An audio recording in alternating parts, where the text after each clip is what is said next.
Hello and welcome to another episode of HealthAfrik on AAU TV. This program is brought to you by the Association of African Universities, AAU, and OKB Hope Foundation. And today we are focusing on a topic that is very, very important. As we know, relationship plays a major role in mental health, in mental well-being, and for many young people, the end of a romantic relationship leads to emotional distress, sometimes isolation, and also in other times the thought of suicide. Today we are going to talk about relationship breakups and suicide among young people. My name is Isabella Teta Henakwa. We'll go for a quick break. When we come back, I will introduce our guest to you and start the discussion. Please stay tuned. African University's television, AUTV. I just want to say that without the media, you won't know what's going on in the world. Even with the media, you sometimes don't know what's going on in the world. So you need to tune in to the reliable sources who are really on the front lines, who can give you the information you need and give you facts, not conjecture, give you real news, not fake news. And this is the place to find it, AUTV. The voice of higher education in Africa. You're welcome back from the break, and this is HealthAfrik on AAU TV, and you can follow the discussions on our social media handles at Association of African Universities on Facebook and YouTube. Today, we continue our discussions on mental health, and we are focusing on relationship breakups and suicide among young people. And we are honored to have here with us Dr. Priscilla Osei-Bonsu. Yes, I'll go straight to her for her to tell us briefly about herself before we start the discussion. Hello, Doc. Hi, You're welcome. How are you doing? I'm fine, yourself? I'm good. And it's good to have you on HealthAfrik. Thank you so much. Right. Today we are discussing suicide related to relationship breakups. Before that, tell us more about yourself. Okay, my name is Priscilla Osei-Bonsu. I'm a licensed clinical psychologist, and then I'm currently a PhD student at the University of Ghana. And then I also work with OKB Foundation on mental health in our outreaches, helping young people, helping the populace understand mental health. So basically, that's who I am. Right. Thanks for coming today. Yeah. Right. So before, let's start with this. When we talk about relationship among young people, sometimes, especially when it gets to where there is a challenge and we go to elderly people, what they say is, as a young person, what are you doing with relationship? What does it benefit you? But then, how do you think, or what is the importance of romantic relationship among young people? Okay, I will start first and foremost from the fact that relationships are important to every age group. Okay. And so centering on romantic relationships, there's something we call the psychosocial stages of development in psychology. And there the propounder mentioned that every stage and the challenges or the processes you go through. So in adolescence, that is, let's say from 12 to 18, that's where there are rapid changes. So there's sexual development, emotional development. So all of these things are going on in the young person, and they begin to become curious and they want to know what is happening. Then when you move from that stage, you go to, according to Erik Erikson, he propounded that, and from 20 to, let's say, 40s, is intimacy versus isolation. That's the process you go through. So if you are extending from adolescence to that, intimacy is a very important thing. It's an inherent need. So that's why it's important for young people. So relationships, first and foremost, is important for every age group. But for young people, it's a need where it's developing. And then there's, curiosity. Why do I feel this way in my body? Why am I, seeing this young man and he looks good as compared to before? What happened to me? So that is why romantic relationships are important to young people. All right. So if it is important, obviously we've all gone through romantic relationship, and at some point it ended. And so using me as an example, it ended, we moved on, it's a mutual agreement, we moved on, we found a different person and we got in touch with the person. Now, why is it that when some people, they break up, they have the thoughts of even like committing suicide? What triggers that? Okay, every situation is different, and if you come for therapy, for example, there's something we call individual differences, and that's one thing I really want to highlight for our listeners, that individual difference. So you mentioned something about you go to your elderly parent and it's like, what are you doing with love at this stage? But we are different in terms of orientation, upbringing, exposure. And so that really influences why someone will think about taking their lives when a relationship ends. So let's go back to it being a need. You meet somebody, he ticks all the boxes, you're excited, you've been together for about 6 months, 8 months, you've built a life. And the mind is such that the more you engage in something, the more your mind gets sort of accustomed to it. So on that level, it's even difficult to dissociate. How much more something that's a need, to you. And so that is why the differences begin to show up. So someone who grew up in a family where there's love, parents understand them, they are able to manage themselves and their personality is such that, okay, I had this thing going for a year, it's over, on to the next. Another person has a personality where, no, why couldn't it work? And so these differences show up in how we express emotional difficulties.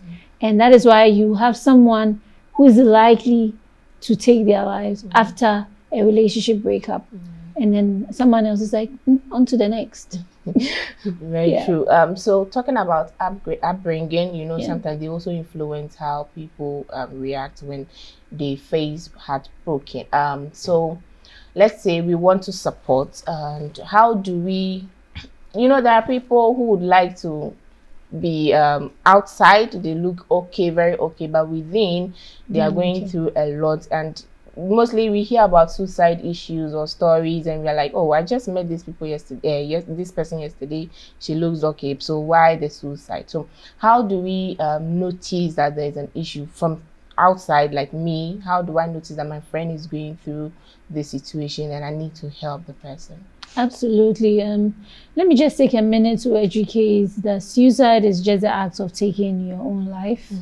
And there are so many signs that people are like, oh, but the person was okay. I was talking to him yesterday, or we had a chat yesterday and she seemed fine. So some of the warning signs, people will say that, oh, it just happened. It just doesn't happen. There's always a link. So apart from when the person is, obviously, or you could see that the person is sad, consistently, persistently sad, that is the first thing. And then sometimes in your conversation with the person, they feel a lot of guilt. Someone who has a lot of guilt and shame is at risk. And someone who also talks about wanting to die. And I wish, all this thing will end. They may not say it directly, but in the way they put out, it's hopeless. There's, helplessness. I'm not sure if I can, continue. All these statements should give you a clue that something is going on with the person. And for instance, if you have interacted with the person for some time, you probably would have studied how he or she is. So if you notice any, changes, it may be really just something, small, still ask. And someone is like, oh, if I ask him, hey, do you want to take your life? Well, I'm putting the idea, no, a big no. Ask the person. It's one thing we are really driving. Ask, do you feel sometimes like you want to take your life? That opens up the opportunity for the person to talk about how they feel. And then you can also see that maybe the person is taking medication or certain substances they were not used to before, alcohol, drugs, anything out of the ordinary, they are withdrawn. Typically, they will send you WhatsApp, Snapchat. They are not doing all of that.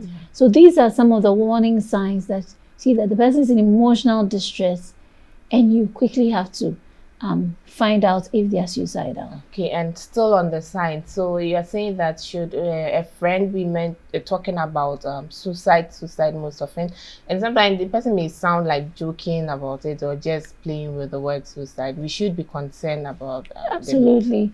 There's one thing I always say, that some of them are not sure. It's like for someone to finally take their lives, they're always in limbo. Should I not? Should I? They're always thinking about it before they finally make a decision. So in the joking manner, how they put it, it's probably a cry for help. So immediately, 1, 2, you need to ask them, are you sure everything is okay? Do you want to talk about this? Should I, get you somebody professional who can help you? We should not dare them. In Ghana, when you come to it, kill yourself. I mean, we don't care about whatever you are doing. Don't dare somebody who is suicidal. They will do it just to prove a point. Exactly. You may dare thinking the person won't have the capability or the the zeal to do it, but you don't know. The next day you hear that your friend is gone. Doc, you also made mention that we should ask. Do you feel like killing yourself or taking your life? Or what if in the situation where that is when the person is giving you a hint or you are seeing the signs? And what if the person is not giving you that sign? We do hear that men are strong and sometimes they keep their emotions and all that. Would you advise that we can come up with a topic just to talk about breakup, relationship, or even things that we all know can lead to suicide, for them to express themselves or give them that friendly environment? Would you advise that? What I would say is that when it comes to psychological, emotional distress, people are protective of their space because it makes you vulnerable and you are not sure, will this person understand me? Will they get what I'm saying? So what you do is you gently nudge. You try, are you so far? Are you okay? How is life? You it's like a foot in the door approach, and you don't go you be direct, but gently nudge them to the point. So how are you doing? Is everything okay? If there's something, let's talk about it. Consistently with that interaction, the person will see that, okay, in a difficult situation, I could call on Isabella and start to talk. So yes, directly ask the person, but gently nudge them into opening up to you, because that space is a vulnerable space. So how is it going? I'm here for you. This issue that you're going through, sometimes you feel like it's hopeless. You can use synonyms just to get them to talk. And then you listen attentively or actively so that you're able to pick out, these signs. Right. We'll go for a quick break. When we come back, we'll dive into social media, looking at the impact and how it's, the role of it in relationship breakup and suicide. All right. So we'll go for a quick break. When we come back, we'll continue the discussions. Please stay tuned. African University's television, AUTV. I just want to say that without the media, you won't know what's going on in the world. Even with the media, you sometimes don't know what's going on in the world.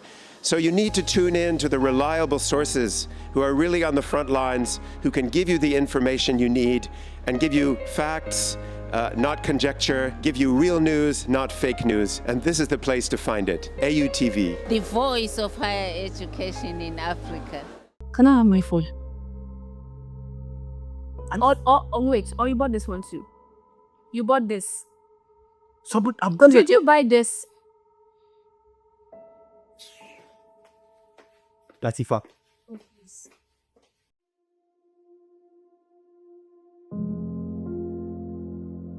Look, it's so embarrassing. I can't even wear the things you buy from. It's too embarrassing. My friends are going to laugh at me. I can't.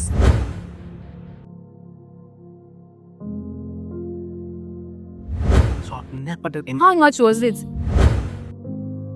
What did you buy? And how much was it?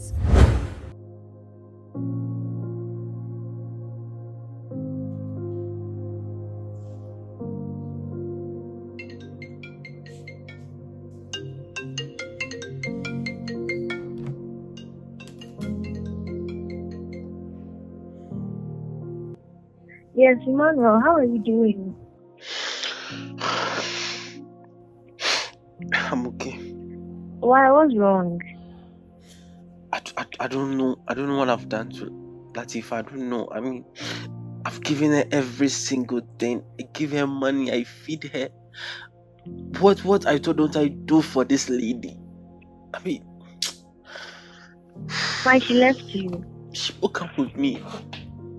She Oh, broke what up was with me. that? I don't know. Like, I saw a message on my phone. Somebody sent me her nudes with another guy in bed, and I just wanted to confront her. And I saw her texting somebody else. Like, what have I done?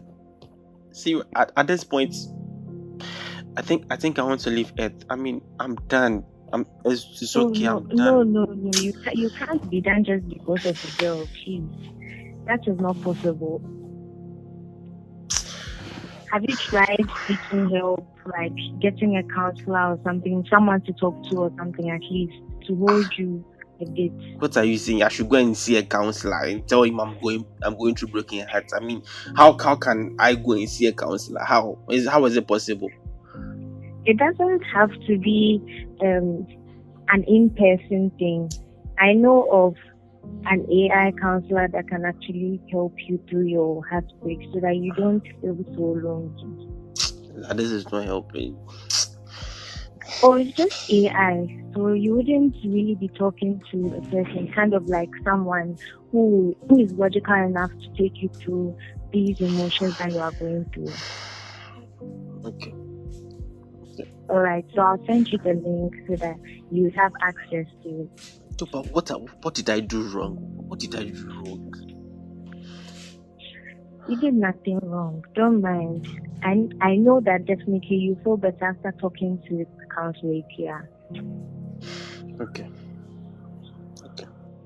Bye bye.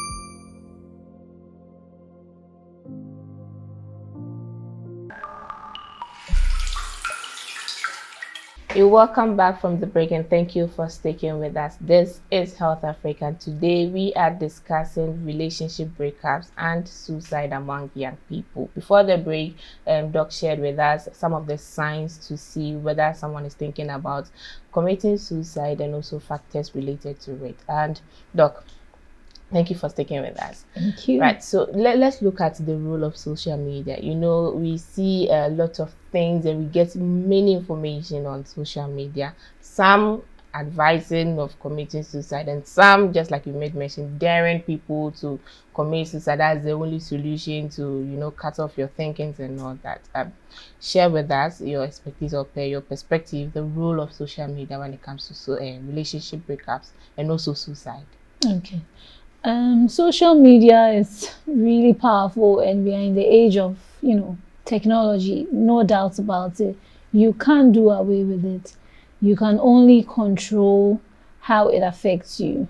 So for social media, for example, certain expectations, you go online, you see someone post the proposal their boyfriend did, Val's Day, for example, iPhone 16, 17, etc. And you begin to compare your relationship. Yeah. All these things could lead to breakup and, certain difficulties and, unmet expectations in your relationship, which can affect you.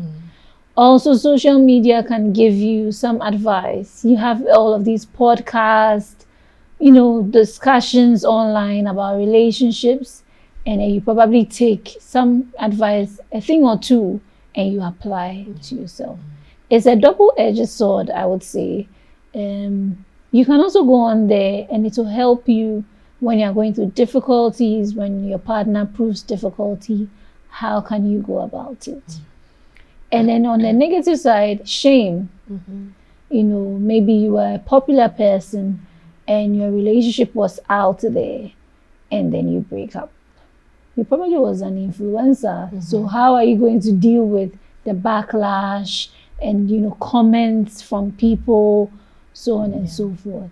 So you always need to, on a personal level, you always need to have this baseline that social media in my life is not exactly the same. Yes, we do have authentic stories online which are inspiring. So you always have to have a regulation. How much am I taking? How much am I ready to put out there? When you're in a relationship, what are you putting out there? Are you constantly updating your media with whatever your boyfriend or your girlfriend or your partner does for you? Then when there's a break, it will be difficult because it's in everybody's eyes, you know. And then also, what kind of information are you getting from there? Because these things would influence your healing process and your grieving process should there be a breakup. So in the case where there's a breakup, you want to probably take a short break from, you know, social media, so that people will not have to ask you questions. Where is your boyfriend? And you also know when and see flourishing relationships, because like, why couldn't I get this? And that could, you know, exacerbate your pain or the emotional distress you are going through. So the gospel truth will be that moderation in whatever you do, whether social media use, talking to friends, moderation will be like a golden rule in everything that you do. And then when you have this moderation, you know that, okay, yeah, somebody's relationship is great, but it doesn't necessarily mean that because mine ended, I'm a failure. You always have to see the balance. And for our younger ones, the adolescents, they are mostly at risk because they're still maturing to understand some of these things. So this goes to guardians that more care must be given. You know, talk to your young ones, ask them, how are you feeling? Let them share whatever is going on, because social media, there's a whole lot there, you know, and it can be really difficult. Very true. Now let's take it from the healthy ways of coping with breakups, because it may happen. We can't dodge from it. And from our break, we watched a video of a gentleman going through breakup, and a friend recommended a digital platform, which is HealthAfrik. So let's look at the healthy ways. Now we are moving to digitalization. What are some of the available resources that are there to help people going through breakup, even before it gets to the thought of committing suicide? Yes, absolutely. So when you have a difficulty or there's a relationship breakup, always seek help. I'll put it first. There are other things, but seek help. It may be your friend. Speak to somebody about it, that, oh, I'm going through this difficulty. Definitely 1 or 2 friends will know that you were in a relationship. So tell them about how you feel and the experience, because some of them may be really difficult, especially when there's abuse, verbal, physical, whatnot. It can be really difficult. And then you seek professional help as well. But on your own, you could begin to engage in things that would take your mind. So you are distracting your mind off the experience. So engage your friends more, and then also maybe you enjoy the things that you like to do. So you play tennis, exercise, basketball, all the things that bring you excitement, so that you don't isolate yourself. Because when you isolate yourself too much, there's a thin line, you know, between being too close and then out there. So engage others. When you are isolated, your thoughts, we call the ruminating thoughts, begins to play back again. Why did he do this? Why couldn't he stay faithful? It will play again and again. And that is where you begin to feel hopeless, helpless. How could this happen to me? I gave him everything and he gave me nothing. And then what is there for me? And it's even worse when you have made certain sacrifices, like paying fees, they call it investment. So you need to really be careful how you, of course, go all out in your relationships, but be mindful of certain things. You may be too overboard. So seek help, invest in recreational activities that will take your mind off, and don't isolate yourself. Make sure that you are with people. Of course, your friends will not be around all the time, but at least stay in touch, whether it's even chats, whatever. All right. So still talking about engage your friends and seek help. To prevent shame, a lot of, especially the young ladies, they try to, some people hide their relationships so that in case it ends, no one knows about it, and then I'll deal the pain, like I'll go through the pain myself and all that. And sometimes this too can lead to suicide. So would you advise, we can open up, talk to our friends about our relationship, even if there's a little situation, we go to them, this is the situation, just share with me, how do I go about it? Do you think it's advisable? Because these days a lot of people keep their relationship secret because they don't want to face that shame should it break. All right, again, we go back to the golden rule. I think the law of moderation really works for everything. You need community. We are not supposed to be alone. Then there's no need for all of us 7 billion people on the earth.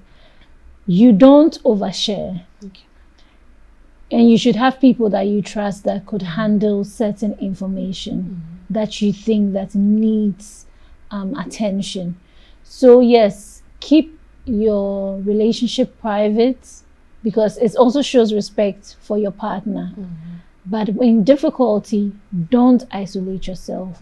Of course, you can give yourself time to think about the situation, appraise it well on both ends before you seek help. But make sure that at least there are some 2 people or 3 people that you can always rely on or speak to about certain things that are important. Don't isolate yourself. Don't let your partner isolate you either. That's one of the signs for abuse. Yeah. And now we've talked enough about the person going through the breakups. Now let's come to the people supporting the friends. We have some friends, you go to them when you are serious talking about what you are going through. That is when they want to tease you or make jokes out of your serious issue. So how can friends support people going through breakups? People thinking about suicide, people having mental health issues and all that. How do we support them? Yes, of course. If you're a friend, this is the time your friend needs you. Some of the stories may be genuinely funny and you'll be wondering what happened to you. But in that moment when your friend is going through a difficult time, be there. You don't necessarily have to say anything.